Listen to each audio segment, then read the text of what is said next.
Selamat siang Bapak Ibu sekalian. Salam sejahtera Selamat untuk kita siang, semua. Pak. Selamat siang. Baik, kita bisa berkumpul dalam keadaan sehat di acara in-house training secara virtual ya. Karena masa pandemi berefek banyak juga dengan aktivitas kita pada hari ini. Baik Bapak Iya, Ibu iya. sekalian, izinkan saya untuk share screen ya pada acara kali ini agar lebih mengoptimalkan pertemuan kita. Siap, siap. Baik, sebelum kita mulai, dipersilahkan pada salah seorang untuk memimpin doa, silakan. Baik, saya mulai untuk memimpin doa. Izinkan saya untuk memimpin doa, Bapak Ibu. Sebelum memulai in-house training ini, marilah kita berdoa menurut kepercayaan agamanya masing-masing agar acara ini berjalan dengan lancar.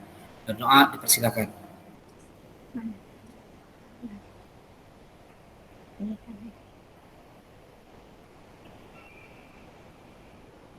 Selesai. Terima kasih. Baik, terima kasih Pak Dendi yang telah memimpin doa. Baik, Bapak dan Ibu sekalian. Nah, setiap diri manusia memiliki 3 unsur dalam dirinya. Ada fisik, ada akal, juga ada hati. Nah, dalam in-house training kali ini, mari kita mencoba untuk menghimpun 3 hal tersebut di sini pada hari ini. Jadi jangan sampai di sini ada fisiknya, tapi akalnya, pikirannya di cicilan mungkin ya, di ShopeePay, di keranjang belanjaan yang belum di check out, atau jangan sampai di sini ada fisiknya, tapi hatinya ada di hati yang lain. Ya, oleh karena itu kita akan coba untuk memfokuskan dulu 3 unsur tadi dalam diri kita. Caranya cukup sederhana. Bapak Ibu silahkan dalam hatinya pilih satu angka antara 1 sampai 10. Simpan di hatinya masing-masing. Antara 1 sampai 10. Sudah? Sudah. Sudah, Pak. Sudah, baik. Sudah. Kemudian angka yang tadi dipilih oleh Bapak Ibu, sekarang kalikan 5. Misalkan tadi pilih 3 kali 5. Sudah ya? Sudah. Sudah. Baik.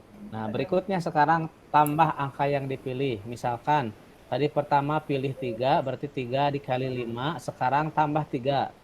Kalau tadi di awal pilih 4, sekarang tambah 4. Kalau tadi di awal pilih 9, sekarang tambah 9. Dipahami instruksinya ya? Ya, paham, Pak. Ya. Baik. Langkah berikutnya adalah silahkan hasil yang tadi Bapak Ibu bagi dengan angka yang dipilih pertama. Kalau tadi pertama pilih angka 9, sekarang dibagi dengan 9. Kalau tadi pertama pilih angka 3, sekarang dibagi 3. Sudah. Boleh menggunakan kalkulator ya kalau agak kesulitan. Sudah ya? Sudah. Bu Ingrid sudah? Pak Dendi sudah? Sudah, Pak. Sudah, Pak. Ya, baik. Selanjutnya, Bapak Ibu sekarang hasil yang tadi kalikan 2. Hasilnya dikalikan 2. Sudah? Sudah. Sudah. Sudah, baik. Yang terakhir, tambah 5 sekarang. Tambah 5. Sudah ada hasilnya? Sudah. Sudah. Sudah, baik. Sudah ada. Nah, saya sudah memprediksi hasil jawaban Bapak Ibu sekalian. Hasil jawabannya ada di plat nomor motor ini. Ini plat nomornya 5435. Betul tidak jawabannya itu 5435? Jawaban Betul. Betul. Betul, Pak. Betul. Betul. Coba, kenapa betul? Dijumlahkan ya? Jumlahnya, Pak. Betul, dijumlahkan ya. 5 tambah 4 berapa? 9 ya.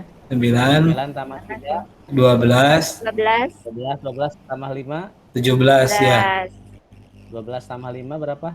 17. 17 ya. 17 betul. Jadi betul tidak jawabannya 17 tadi? Iya. Betul, Pak. Betul ya? Nah, Iya, Pak.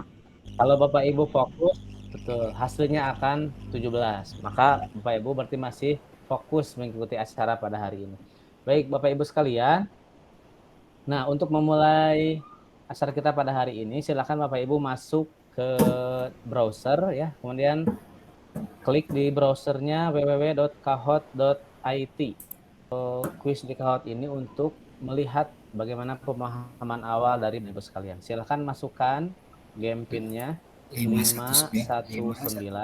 Terus 2154. 2154 ya.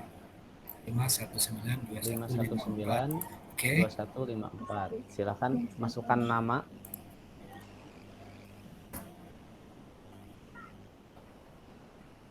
Sudah ada Pak punya Pak saya? Dendi sudah masuk. Siap. Ya, sudah ada Pak Dendi. Bentar Pak ya, lagi jaringannya lemot. Siap, siap. Siap. Ya, kita tunggu dengan sabar. Ini game ini bisa kita gunakan Pak Dendi pas setelah memungkinkan dengan berikut ya. Sesuai.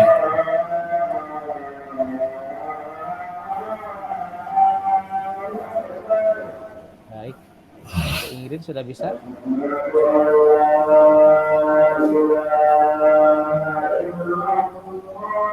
Loading Ben.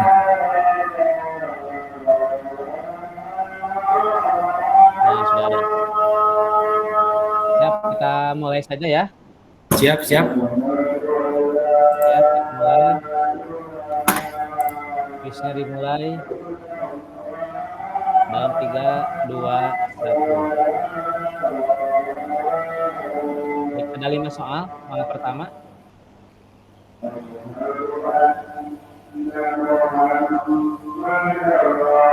Ini soal di atas ya.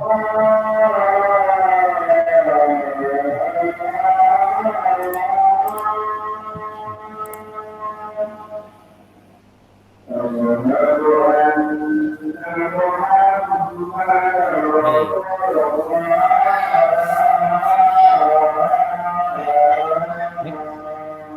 Nah, skor sementara Pak Dendi dengan skor 800. Yes, karena jaringannya bagus.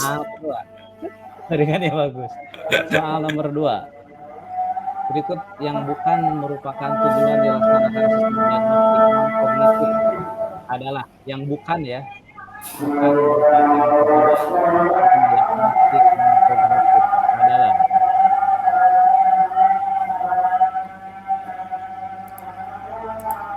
asesmen diagnostik non-kognitif yang bukan ya. Jadi dibaca baik-baik soalnya.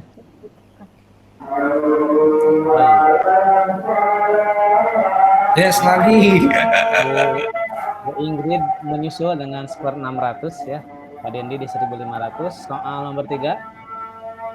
Kita lanjut soal nomor 3. Baik. Untuk mendiagnosis kemampuan dasar siswa dalam sebuah mata pelajaran, guru dapat melakukan, pilihannya ada 4, silakan bisa dipilih oleh Bapak Ibu sekalian. Untuk mendiagnosis kemampuan dasar siswa dalam topik sebuah mata pelajaran, guru dapat melakukan apa? Apakah diagnosis kognitif? Nah, dua-duanya menjawab kognitif ya, dua-duanya benar. Baik, Bu Ingrid mulai menyusul dengan 1200, Pak Dendi masih di 2400. Baik, soal nomor berikutnya, nomor 4. Benar atau salah? Asesmen diagnostik kognitif dilakukan untuk mengejar target kurikulum. Asesmen diagnosis kognitif dilakukan untuk mengejar target kurikulum. Benar atau salah? Kedua-duanya menjawab salah dan jawabannya benar ya. Baik, Pak Dendi masih 3.300, Bu Ingrid menyusul di angka 2.093. Soal terakhir. Terakhir Bu, penentuan ya, benar atau salah. Semangat. Keterampilan bertanya dan membuat pernyataan ini penting pada asesmen diagnostik non-kognitif. Kemampuan bertanya dan membuat pertanyaan penting pada asesmen diagnostik non-kognitif. Benar atau salah? Kedua-duanya menjawab benar. Dan kita lihat ya, podium kita pada hari ini, juara ketiga tidak ada ya, karena 2 orang yang ikut. Baik, juara kedua Bu Ingrid. Juara pertama podium kita pada siang hari ini Pak Dendi ya. Yes, tinggal ngambil hadiahnya di mana Pak? Ambil Nah, hadiahnya nanti di mana? hadiahnya adalah tiket menginap di alun-alun Cianjur ya. Gratis dong, Pak. Gratis, Pak. Baik, ini Siap. untuk mengawali pertemuan pada siang hari ini. Baik, Bapak Ibu sekalian, sebentar saya close dulu ya Kahot. Nah, ini sebagai ice breaking di awal pertemuan ya supaya kita lebih semangat. Nah, pada pertemuan kali ini kita akan membahas mengenai asesmen diagnostik. Jadi ada dua kata, asesmen dan diagnostik. Coba minta pendapatnya Bu Titin, apa yang terfikirkan dari kata asesmen dan dari kata diagnostik? Terdengar Bu Titin? Atau Bu Ingrid, boleh. Bu Ingrid dulu aja. Apa yang terpikirkan ketika mendengar kata atau kalimat asesmen diagnostik? Mungkin asesmen diagnostik ini itu seperti penilaian kali ya Pak ya, penilaian Penilaian. di mana kita itu ingin mengetahui atau mendiagnosa kemampuan atau kompetensi awal siswa begitu Pak. Ya, siap, betul, baik sekali. Bu Titit bisa Halo, masuk? ya. Iya. Menurut Bu Titin saya apa yang asesmen ya, ya yang terpikirkan oleh saya asesmen diagnostik itu adalah merupakan alat yang digunakan dalam penilaian untuk mengetahui kelemahan peserta didik dalam hal pemahaman terhadap pelajaran. Itu yang saya oh, iya. pahami tentang asesmen diagnostik. Baik. Kalau Pak Dendi bagaimana Pak Dendi? Kalau dilihat dari segi bahasa, asesmen itu adalah penilaian atau tes, diagnostik adalah sebuah cara untuk mengetahui sesuatu. Jadi bisa disimpulkan asesmen diagnostik ini adalah tes atau penilaian untuk mengetahui sesuatu. Di sini karena kita di di sekolah berarti serangkaian tes untuk mengetahui latar belakang kemampuan peserta didik kita. Ini dilakukan di awal pembelajaran untuk merancang pembelajaran berikutnya. Mungkin itu Pak yang bisa saya ketahui. Baik, luar biasa ya, jawabannya sangat cerdas sekali, betul. Jadi seperti namanya, asesmen ini penilaian, diagnostik ini kalau sekarang lekat dengan kalimat diagnosa ya kalau di medis. Ini makanya saya menggunakan medis nih, simbol-simbol medis. Jadi sebuah penilaian, cara kita untuk menilai betul tadi bagaimana kondisi awal anak. Nah, untuk sesi kali ini kita akan bahas bersama-sama mengenai 3 hal, Bapak Ibu. Yang pertama adalah mengenai tujuan asesmen diagnostik. Untuk apa perlunya sebuah asesmen diagnostik?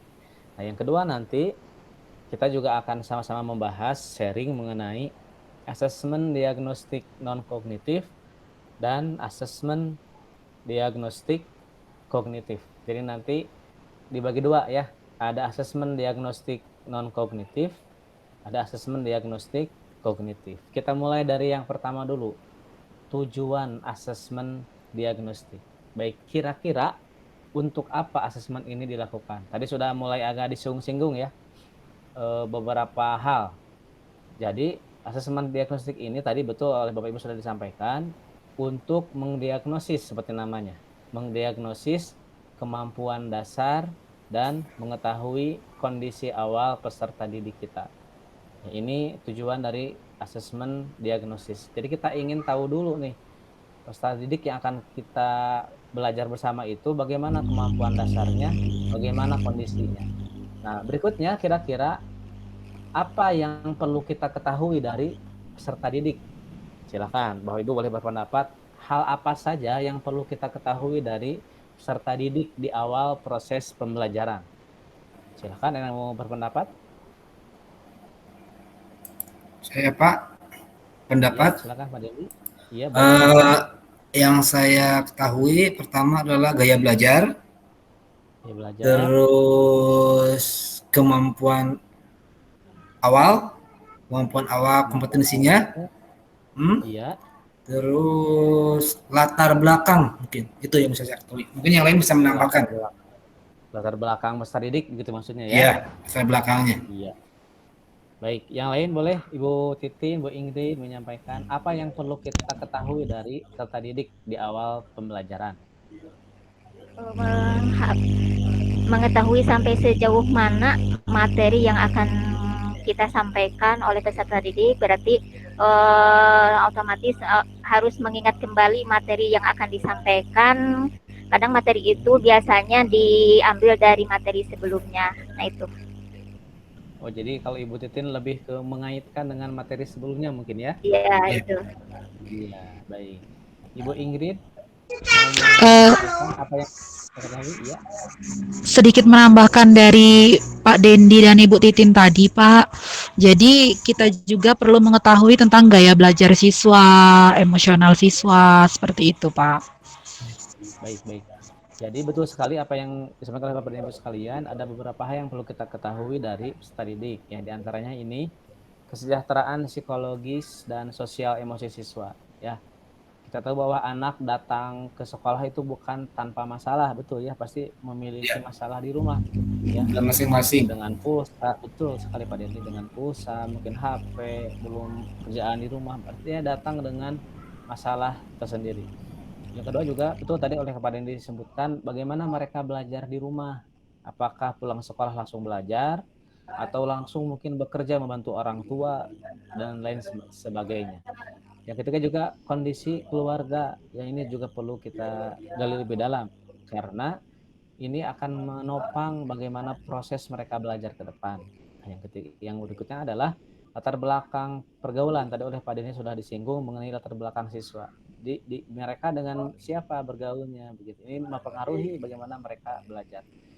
Dari juga berikutnya oleh Bu Ingrid disampaikan tentang gaya belajar, betul sekali. Gaya belajar, karakter serta minat siswa. Dan ini yang terakhir tadi oleh Bu Titin sudah disinggung mengenai capaian kompetensi siswa agar kita mengetahui sudah sampai di mana kemampuan siswa sehingga nanti kita bisa tinggal melanjutkan kompetensi yang belum siswa raih. Nah, berikutnya kita masuk sekarang di pembagiannya tadi ya. Kita rangkum ke dalam dua tadi. Ada tujuan asesmen diagnostik non kognitif, ada yang tujuan asesmen diagnostik kognitif. Tadi ini sudah kita bahas bareng-bareng. Yang kognitif, nah ini yang tadi kita sudah bahas ya tentang kesejahteraan psikologi dan emosi siswa, aktivitas belajar di rumah, kondisi keluarga, kemudian latar belakang, gaya belajar. Nah, untuk menganalisis ini kan kita perlu langkah yang nyata, langkah konkret gitu ya. Saya coba bagi menjadi 3 tahap, 3 fase ya. Ada tahap 1, ada tahap 2, nanti juga ada tahap 3. Kira-kira menurut Bapak dan Ibu, tahap 1 nih untuk melakukan diagnostik non kognitif. Ya, tahap persiapan ini ya. Nah, apa yang perlu kita lakukan? Di tahap 1 atau tahap persiapan? Mungkin membuat asesmennya, Pak, membuat pertanyaan-pertanyaannya, mempersiapkan pertanyaan-pertanyaan ya. Mungkin itu. Betul. Bisa. Jadi dirinci dulu ya, kita mau nanya apa ke anak gitu ya, bisa. Yang lain boleh menambahkan tahap 1 di persiapan, kira-kira kita ngapain aja nih sebelum mulai mendiagnostik non kognitif anak. Ada tambahan atau sudah cukup menyusun pertanyaan saja? Bu Titin, Bu Ingrid? Cukup sepertinya ya, karena perempuan itu diam. Baik. Tahap kedua sekarang. Saya masuk tahap kedua, saya beri nama dengan tahap pelaksanaan. Kalau tadi di persiapan kita menyusun daftar pertanyaan. Ya. Nah, di tahap kedua kira-kira kita ngapain aja nih? Bu Titin boleh menyampaikan di tahap kedua di pelaksanaan apa yang kita lakukan setelah menyusun daftar pertanyaan tadi? Kita boleh mengasih untuk pelaksanaan ini dikasih angket supaya tahu kondisi anak tersebut, bagaimana latar belakangnya, keadaan di rumahnya atau di keluarganya. Mungkin bisa seperti itu tahap pelaksanaannya. Jadi dikasih angket gitu. Jadi bisa dikasih angket ya. Bentuk yang lain kira-kira apa Bu Ingrid selain angket di asesmen diagnostik non kognitif ini? Saya rasa dengan wawancara atau tes tulis juga bisa, Pak. Wawancara atau tes tulis bisa. Jadi betul, bisa juga dengan wawancara, ya, menggali informasi dari diri anak. Jadi kita review lagi, tahap pertama tadi persiapan, kita membuat daftar pertanyaan yang akan ditanyakan kepada siswa. Tahap kedua pelaksanaan tadi bisa dengan angket atau dengan wawancara atau siswa tes tulis yang menceritakan langsung apa yang dia rasakan. Nah, setelah yang tahap kedua pelaksanaan, kita masuk ke tahap 3. Nah, kira-kira tahap 3 ini apa? Persiapan sudah, pelaksanaan sudah. Tahap 3 apa kira-kira tahapannya? Dievaluasi kali Pak ya, direfleksikan, Nah, refleksi, dievaluasi. dievaluasi, betul, direfleksikan yang lain. Apalagi Boleh nih? dianalisis, dianalisis. Dianalisis. Nah, itu nanti masuk ke tahap tindak lanjut. Jadi, angket yang sudah ada, siswa misal tadi sudah mengisi angket, sudah menjawab wawancara kita, maka kita langsung masuk ke tindak lanjut, ya. Nah, ini tadi contoh betul ya kegiatan persiapan. Tadi oleh Pak Denny sudah disampaikan, kita membuat alat bantu, daftar pertanyaan, segala macam. Kemudian ini di tahap pelaksanaan tadi, betul. Bisa wawancara, bisa menulis, bisa menggambar, bisa bercerita. Nah, di tahap tadi yang tanya jawab, ini ada beberapa hal yang perlu kita perhatikan. Pertama, saat siswa menjawab, kita berikan penguatan akan jawaban siswa. Dalam materi SQ dulu ada teori anggukan per sekian detik. Jadi ketika siswa berbicara, maka kita yang menyimak itu mengangguk begitu ya, per sekian detik. Misal per 30 detik mengangguk begitu. Ini membuktikan bahwa kita menyimak obrolan mereka. Jangan sampai siswa bercerita kita malah asik main gadget begitu ya.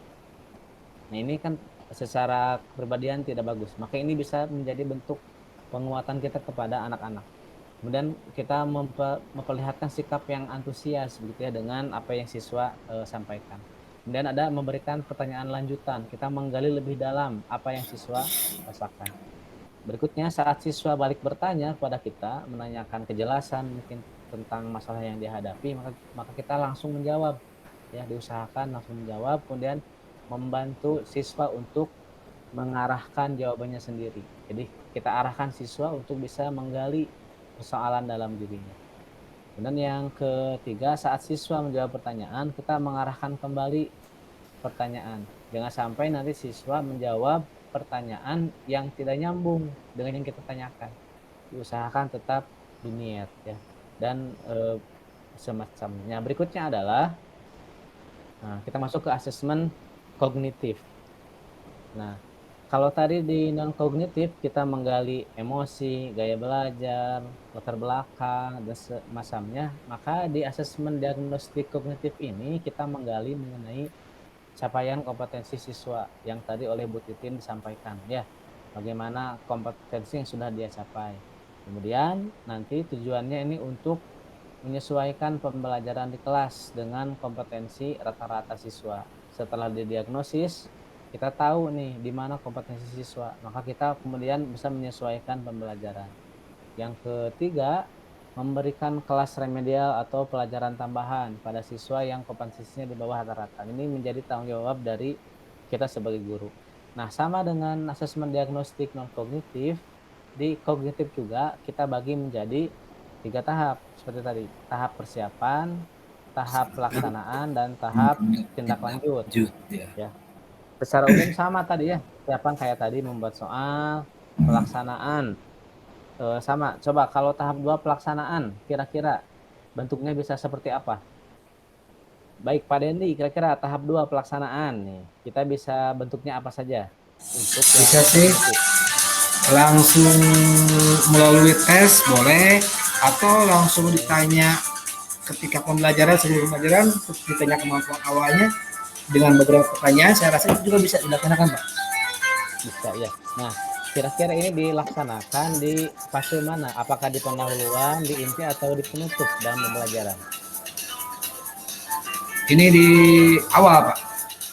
Di awal, betul ya. Jadi ini dilaksanakan di awal proses pembelajaran. Nah, contohnya begini Bapak Ibu sekalian. Misal kita untuk pertemuan hari ini tujuannya adalah menerjemahkan masalah kontekstual ke dalam operasi matematika pada bilangan pecahan.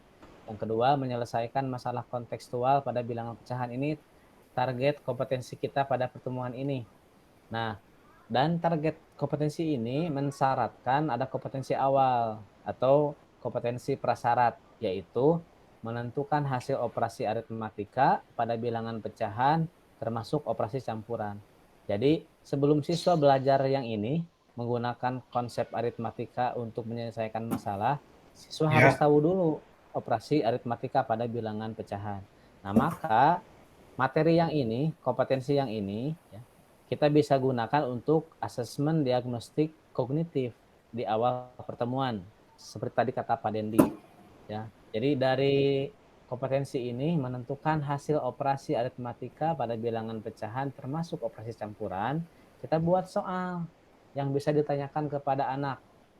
Misal bentuk soalnya ini, berapakah hasil dari 2,5 dikurangi 1/25 dikali 10% dikurangi 1/2. Ini bisa ditanyakan di awal pembelajaran di kegiatan apersepsi. Ditanyakan ke anak-anak.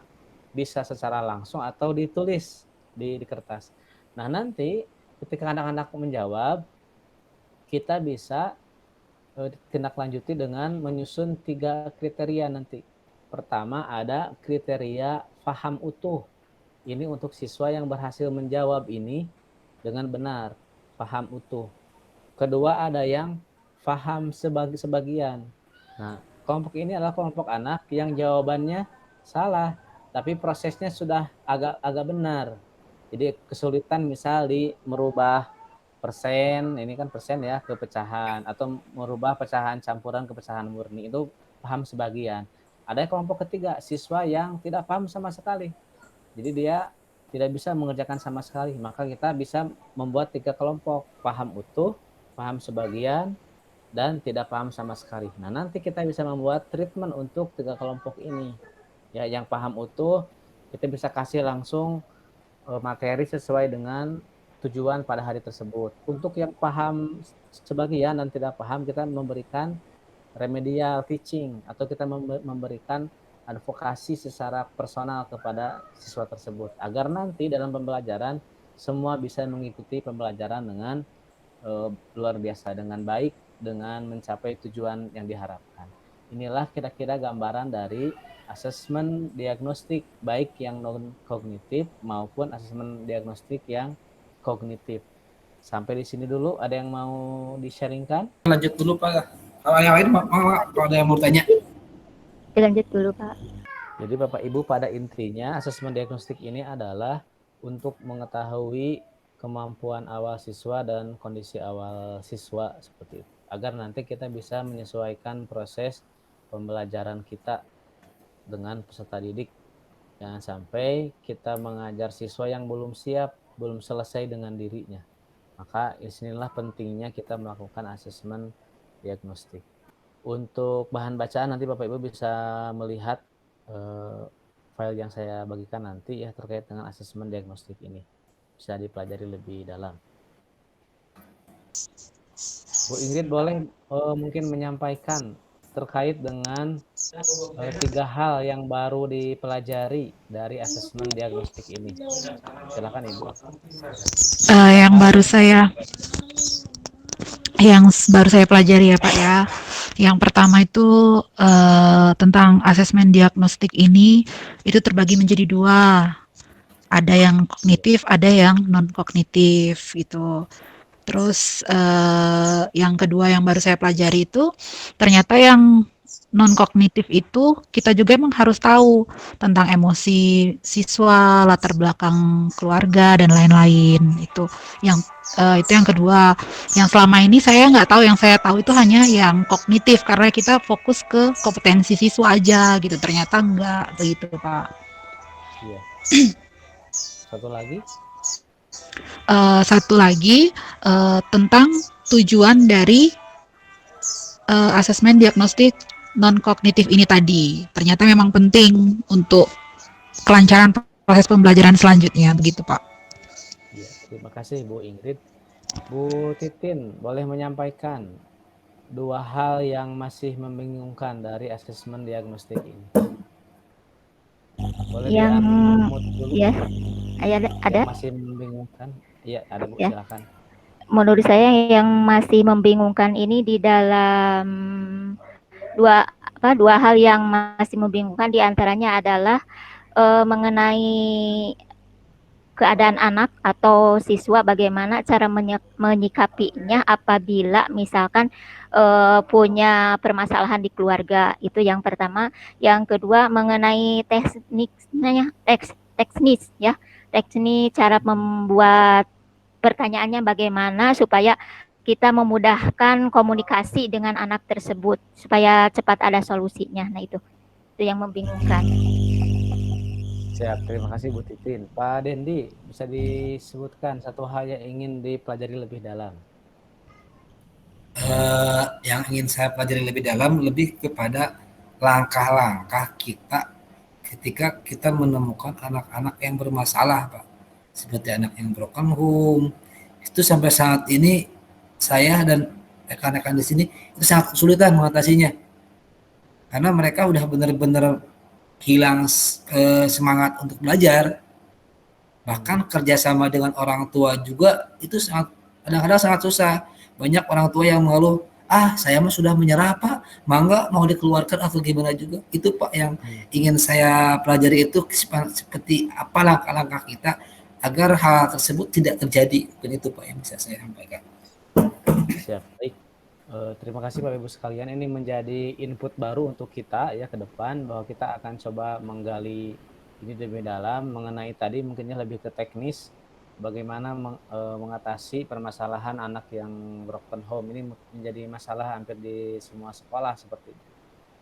Ada siklus yang perlu diputus sebetulnya. Nanti bisa kita masukkan teori parenting di sini, bagaimana mengatasi anak yang broken home.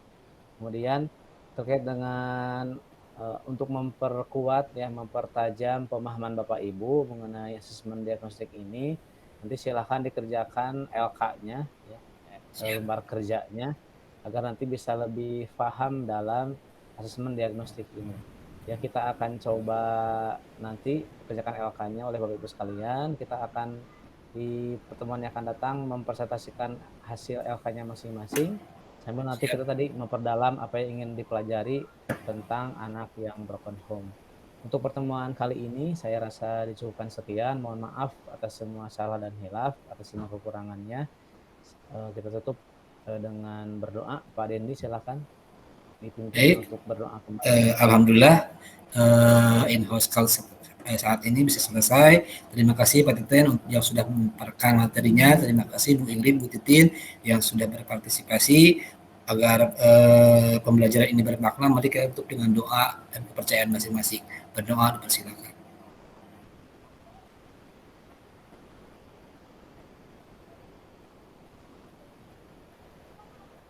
Selesai. Baik, terima kasih Pak Dendi. Bapak Ibu jangan lupa LK-nya dikerjakan ya. Siap Pak. Siap. Selamat sore, selamat beristirahat, salam sejahtera untuk kita semua. Silakan bisa. Selamat sore Pak. Sore Pak. Sore.